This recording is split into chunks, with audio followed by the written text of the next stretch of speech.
Welcome back to Latter-day Insight. Today we are diving deep into an incredible story about messing up. Really messing up, and still finding a way back. We're exploring Jacob's blueprint for a comeback. Let's be real for a moment. Have you ever made one bad choice and felt everything spiral out of control? You sit there thinking, that's it. My life is ruined. There's no way to fix this. If that sounds familiar, you are in the right place. We are about to unpack one of the greatest stories of restoration ever told. Here is the first big idea. God's plan does not require our lives to be perfect and tidy. In fact, He often does His best work right in the middle of our chaos. He is the author and finisher of our faith. When we look at the lives of Abraham, Isaac, and Jacob, we see a history packed with family drama, favoritism, and deception. Yet through it all, God's covenant never wavers. He is the one constant. This brings us to a crucial Hebrew word, Chesed. This is so much more than just being nice. It is a relentless, loyal, never going to give you up kind of love. Think of it as the divine operating system running in the background, ensuring God's plan wins, no matter the human errors.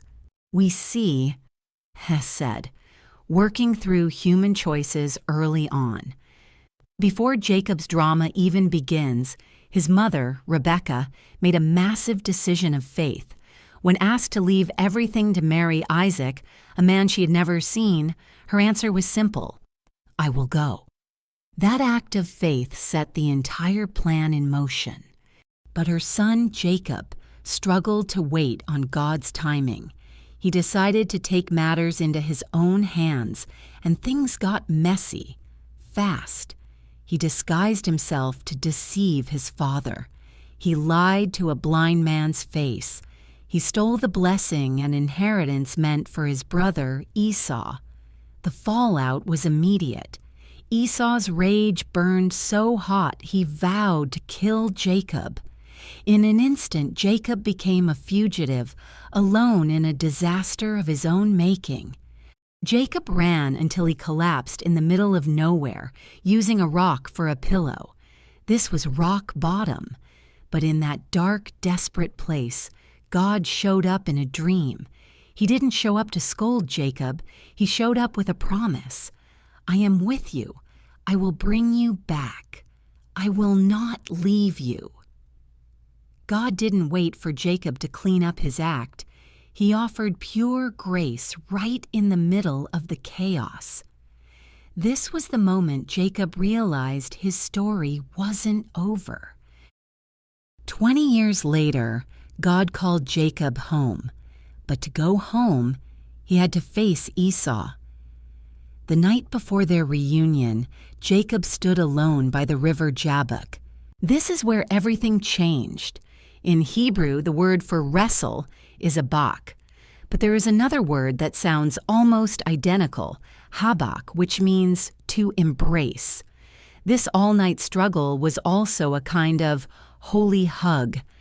Jacob was wrestling with God, but he was also clinging to Him, refusing to let go until he was blessed. After that long night of struggling by the river, Jacob walked away with a permanent limp and a brand new name. He was once called Jacob, the deceiver, but that is no longer who he is. Now, he is Israel. And that name can mean one who prevails with God, or maybe even more beautifully, let God prevail. His entire identity is redefined. He's not the guy who steals and lies anymore. He's the man who wrestled with God and came away transformed by Chesed.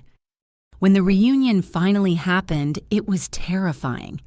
Esau was approaching with 400 armed men, but then the ultimate plot twist.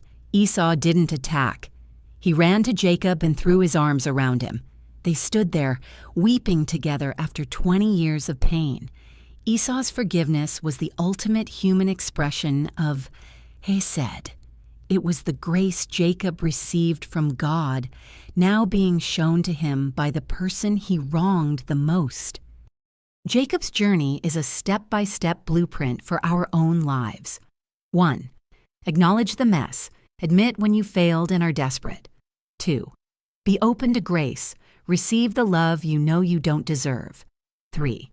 Wrestle with God. Fight for your new identity and let Him prevail. 4. Face your past. Once transformed, you can confront what you feared.